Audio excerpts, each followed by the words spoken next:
Welcome back to the PFC podcast. The views and opinions you are about to hear are the speakers and do not necessarily reflect those of anyone else. Now on to the podcast. Welcome back to the PFC podcast. This is Dennis, and this episode was recorded with the sponsorship and support of the Special Operations Medical Association. Thank you guys very much, and I hope you enjoyed the talk. In terms of improving your foxhole, I am incredibly excited to start off what is, I think, the most important part of the Special Operations Medical Association, which is our opportunity for medics to highlight the incredible care that they deliver in difficult environments to great folks. And so this morning we have a incredible story of heroism and a wonderful success that comes from a very recent period of time in a bad place. And to let you hear the amazing story, I'm going to hand off to our expert panel. Thank you so much, gentlemen. Thanks, sir. Good morning. Thanks for coming to listen to us ramble for the next 20 minutes or so. I just want to apologize in advance if this is a little less polished in the standard presentation here. My name is Brad Bigger. I'm an 18 Delta and 5th Special Forces Group. I'm medic on OVA 593.6, and these are my teammates. Son Russ Robertson. I'm actually a electrical sergeant, so not non-medic on the team. Luckily, these two guys are medically trained, did good cross-training with me, which you'll find out they works though. And I'm Vice General there. I'm actually the senior engineer for the team, but I'm also a special operations EMT. I'll let Brad kind of set the scene for you. So October of last year, we were conducting the combat operations in the high desert in Iraq with our partner force. Shortly after sunrise, we were conducting post-assault procedures inside a cave in the clear when Mike and our EOD tech came across some untoward ordnance.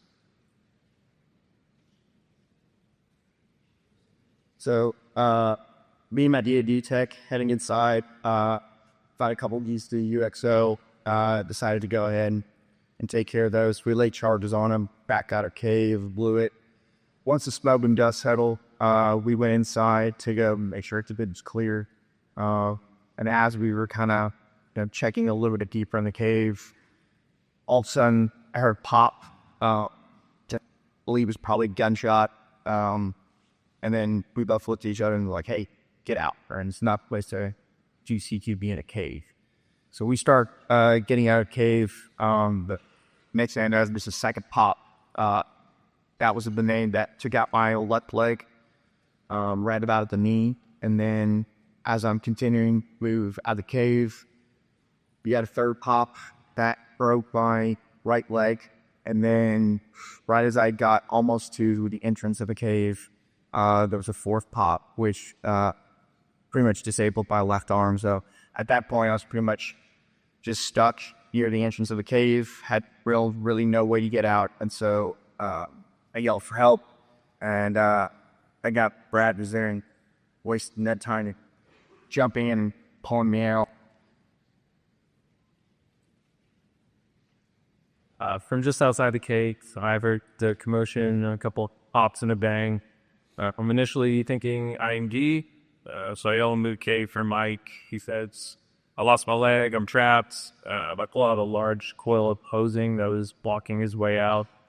Got fixated for a moment on his mostly amputated leg, and I'm able to just pull him out to the mouth of the cave where I can start treatment. I think we're a safe enough distance from any follow-on explosions. As you can see in the photo here, this is what it looked like in front of that cave. There's a lot of debris out front. There's a kind of pre-assault fires, and the actual assault itself created a lot of debris. So I go to work, stopping the bleeding first on his amputated leg, which was relatively light. And as I'm applying the tourniquet, our partner force medic comes to assist. We get to the point where I think it got hemorrhage under control. And when we pick up twos again, I feel pop on the back of my leg, and then you go down.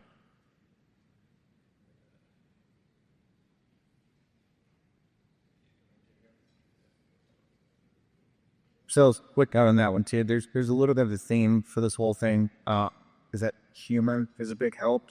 So when Brad manages to pull me out of the cave, I kind of land in his lap, and the first thing out of my mouth was I just looked up at him and went, "Well, hey, Brad, nice to see you."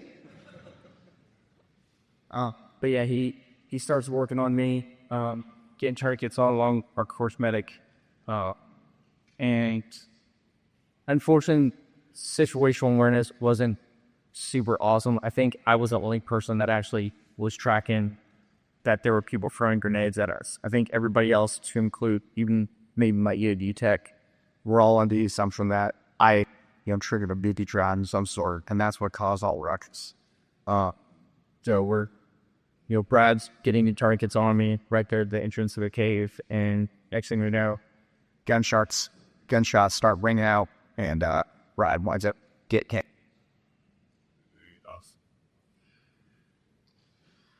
Just to hit on what Mike said, the situation where it was pretty minimal. At this point, I was about 100 meters away. Providing overwatch was my log outlet surrounding case. So I started to blast. Start making my way down to kind of find out what the situation is. Come up to Brad. Brad's already treated Mike. Was communicating me that Mike had lost his leg, which came in very quickly. Just looking down at it. I just want to point out the picture there and on the cave. And the picture doesn't really do it justice. It's a very deep water leading up to the cave, so getting access down there wasn't easy. So just try to communicate down with Brad and kind of find out what the situation was or where he was at in his treatment. And then try to get in as quickly as he can to move. So it won't take very for us, but so the shots start ringing out. I start to make my way up to Brett, just trying to put as many rounds as I can into what was a dark hole. So we're clearly silhouetted. So just trying to regain that fire superiority. Now we're carrier fire. So hollered out to him, tell him to try to move to me, and then realize that he's in the lowest step. He's crawl as best as he can, but obviously a lot debris to try to get over. So got to Brad, was able to start right there. Did you up?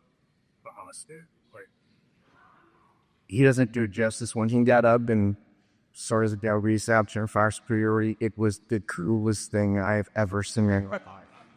I was literally laying there fully aware of how severe my injuries were, and I just looked up and went, "Oh, I wish I had this on camera."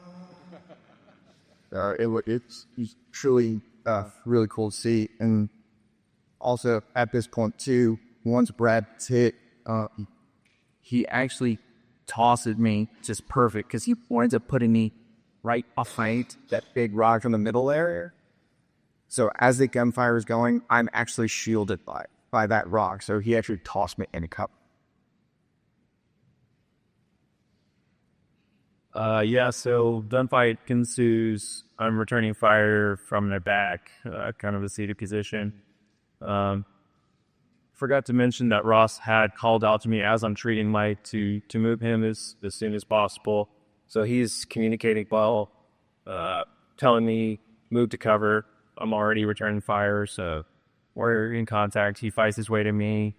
We're both kind of laying down, covering fire as we break contact, which is pretty difficult. My legs are pretty useless. I was hitting both left and right leg. So getting over that debris was a difficult process.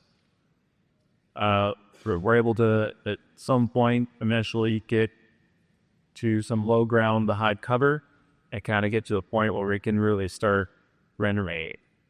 I'll talk that. Yes. So once I get Brad joined back, just do a terrain and the amount of the volume of fire. Luckily, volume would picked up or fire force. So I was able to get Brad to a position where if you were recoverable enough, you weren't back as far as they'd like. But we're kind of on that threshold like grenade range, chain grenade range. So able to get a tourniquet on Brad. But obviously, a big bleeder there in his left block. So able to get a tourniquet on that. And then basically get ready to move him back for further care. Kid's still on at this point. And then I'm able to drag him back kind of around a corner to really get a good light sleep and then continue on the treatments. While that's happening, like you'll talk here, So as this small thing's going on, I'm still stuck basically right down in that bowl there, for that big rock. And that was about like 6 feet deep. That's how it's receiving picture. So it's not easy to get in there with all that debris and get me out. Fortunately, 3 of our park course guys wound up tossing a rope down to me. So I just slipped, using my one good arm, slipped it under my armpits, and then just yanked me up. That was the first time I felt pain. It was pretty bad. They did manage to get me up out of the hole and then drag me away from the entrance. So I was out of the line of fire, and then proceeded to continue to put tourniquets on me. In totals, I wound up having 6 tourniquets, so 2 per injured limb. I wanted having to ask one of the park force, like, hey, I need to take these tourniquets right there when you talk with them. They got a picture. We stopped the bleed. At this point now, I've got my kid off and everything, and I'm doing a blood sweep.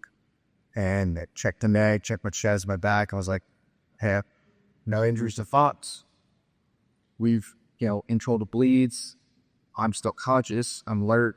And this was finally at a point where I was like, I'm going to make this, laying down that hole, the gunfire's going off. I do, have a conversation with Gallier. And, once I got out, it's like, all right, I'm good. But bleeds control. I'm conscious, alert. We're going to be fine. And then after that, my captain probably coming down and seeing me, and I look up and I see this look in his face of just, what just happened to my guys, and, on my watch list, you could just see this sense of responsibility in space. And I just kind of looked up that and I was like, hell of a day we're having, Serge. Which immediately broke and he started laughing. He just goes, of course, only you could actively dine and still be Spartans. So, again, though, humor just kind of helping put everybody at ease. But they wind up getting me packaged up. They got me on litter, and then started moving me to the HLZ. And my Jade's after he's Johnny out the spot the whole time. He stayed right by my side. He made sure every time I set him down, he was checking my tourniquets. He was talking to me. He was, doing everything, we train on you're supposed to do. And, it was solid. Like, it hurt, getting there, but you made sure I was okay the whole time. If you want to talk your feedback. Oh, we'll try.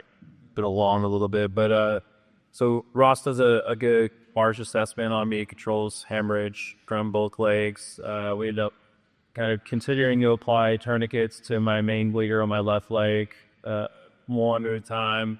End up getting 4 on it, which in hindsight may not have been entirely necessary. Maybe it's just been blood ooling, but it stops the bleed. So got 2 on my right leg. I had a open fracture to my right tibia. Made it a little bit difficult to move, but otherwise looking pretty good. Ross went through my IFAC, which I had upgraded to front of a ABAG-9S IFAC Plus. One thing I hadn't done is really familiarize the team with that, so he kind of just dumped everything out of it to go through it. And couldn't find a lot of what he was looking for. But I got a wool socks on my finger, was able to keep an eye on, monitor my circulatory status, and we were cut off from the rest of the element as Ross, myself, and 2 Carter Force. So just the 4 of us had to make our way on our own to the HLC. The 2 Park Force were not the biggest guys, I guess neither is Ross. So he had to do it himself. So Ross was able to fireman carry me. Handle security, directs the partner force to hold security, navigate, communicate on the radio, all simultaneous, getting us to the HLC.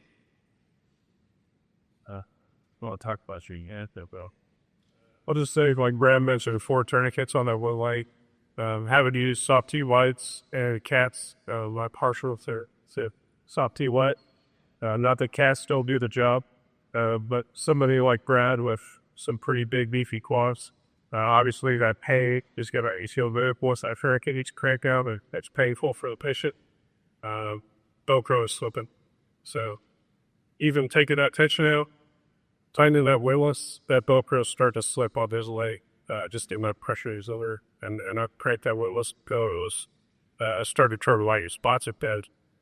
So take that for what it is. I'm salty one all day.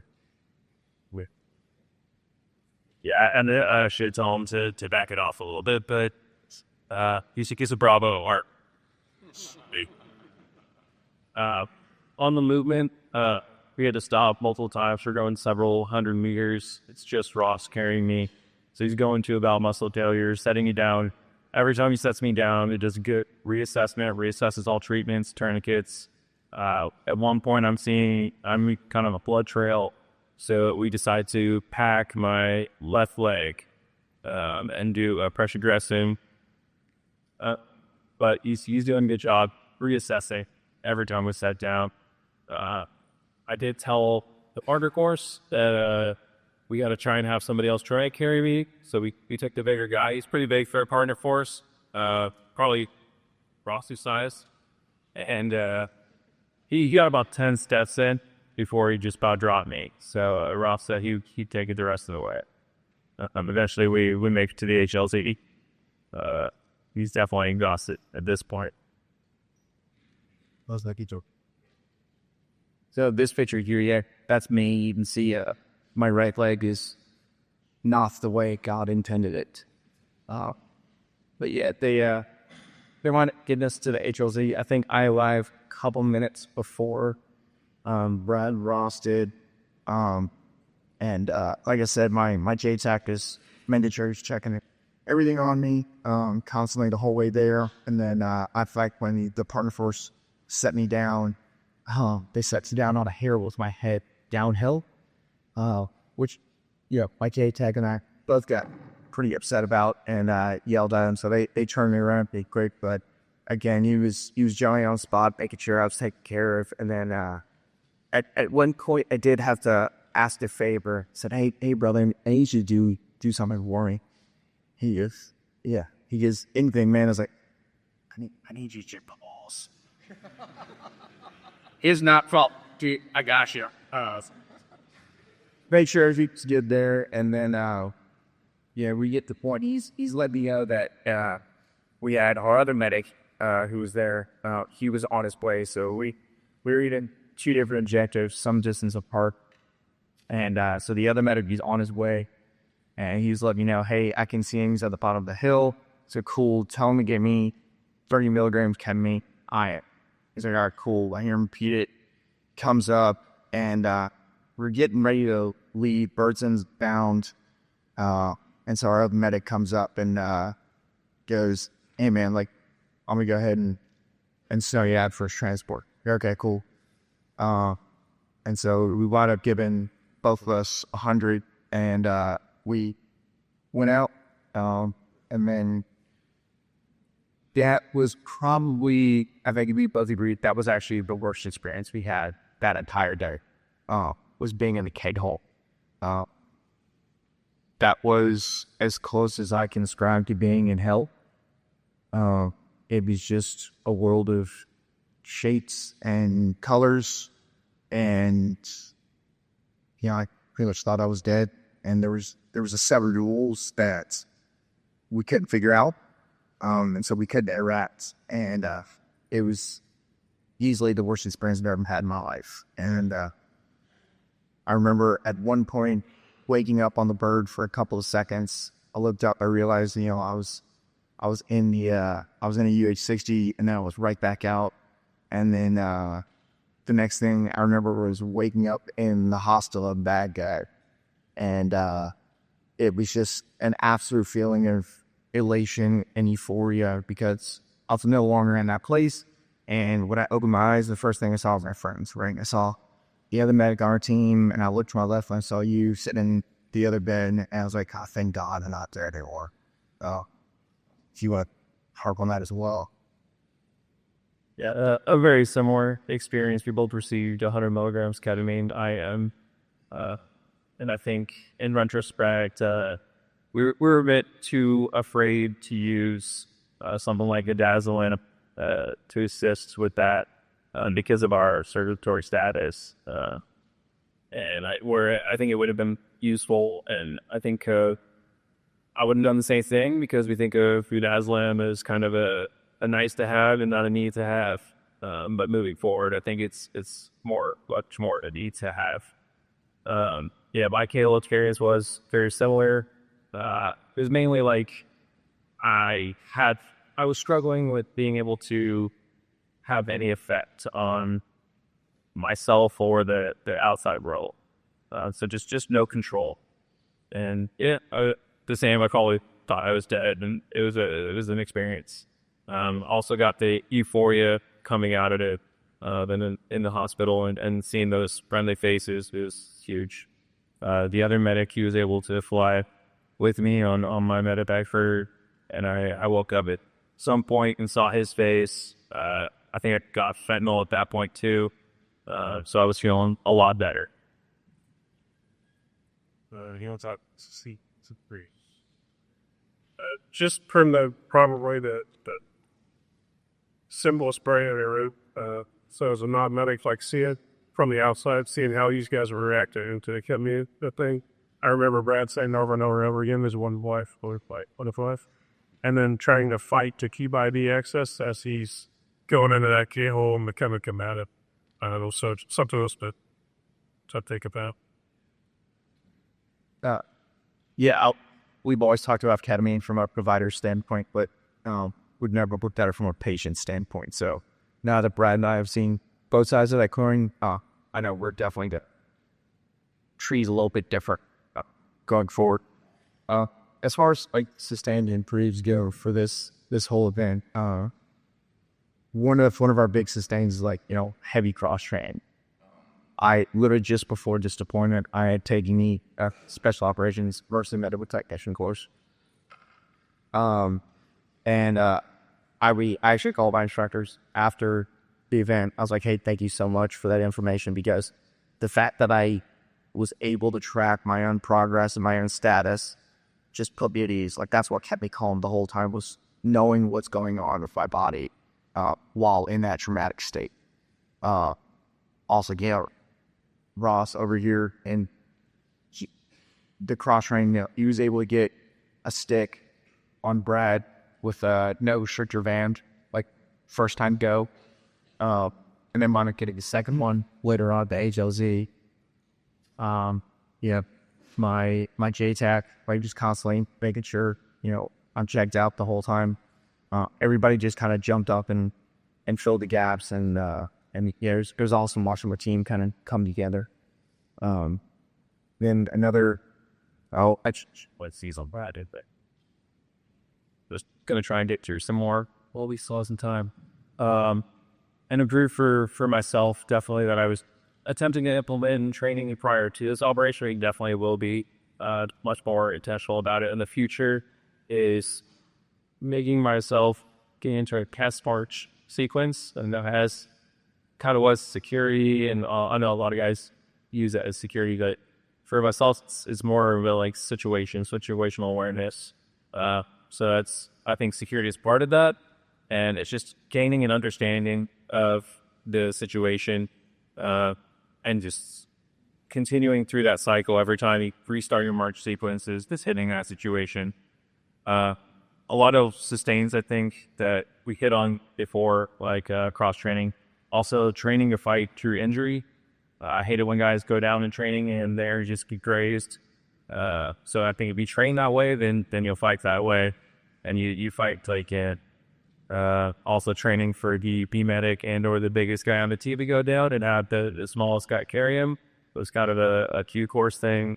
If you thought Cadbury, she's messing with us. It kind of ended up being our worst case scenario that we lived through.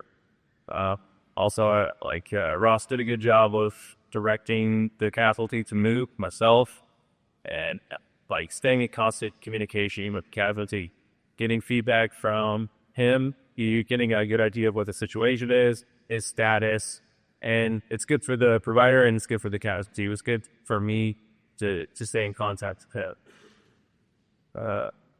Mike hit on the humor piece.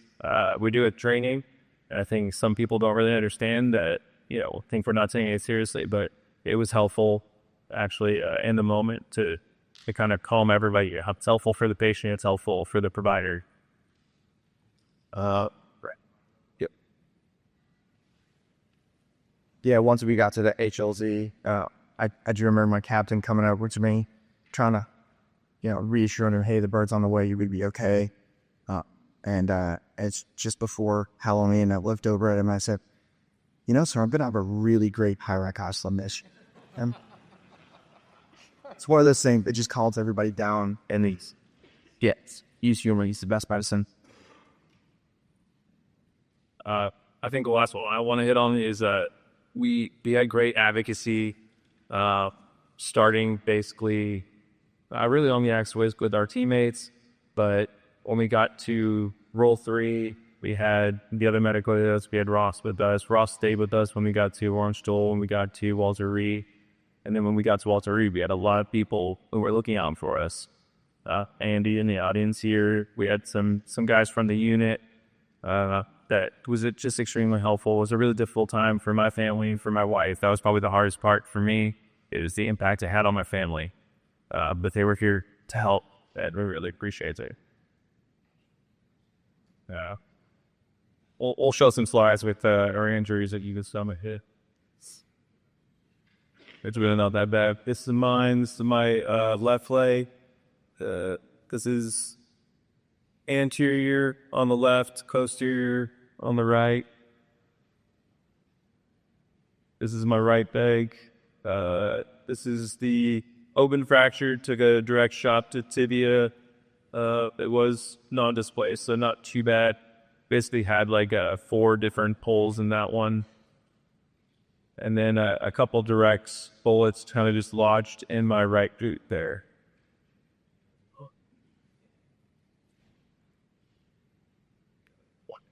Yeah, and this is me. So, transform amputation and then open fracture to the right tid fit. So I got hardware in there now. And a sweeping robot leg. And yes, it's Brad and I going to take a little outside time in the hospital, looking very regal. This time we'll open it up to any questions. One question. Anybody got? Good, sure. Nope. No?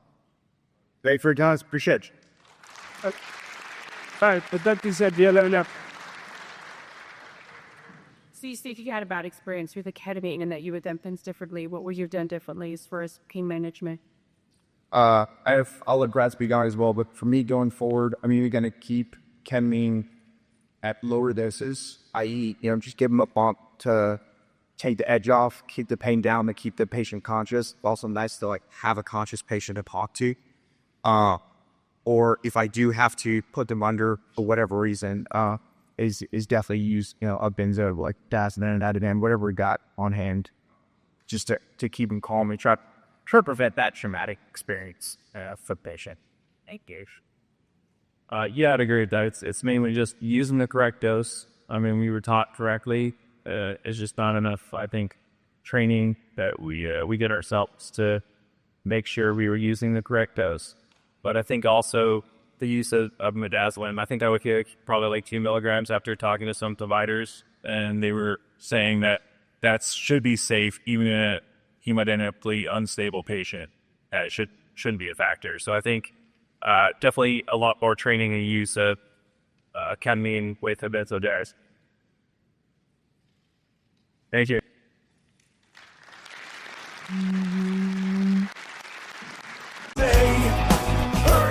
That's it for today's podcast. Make sure to go to our website, www.prolongedfieldcare.org.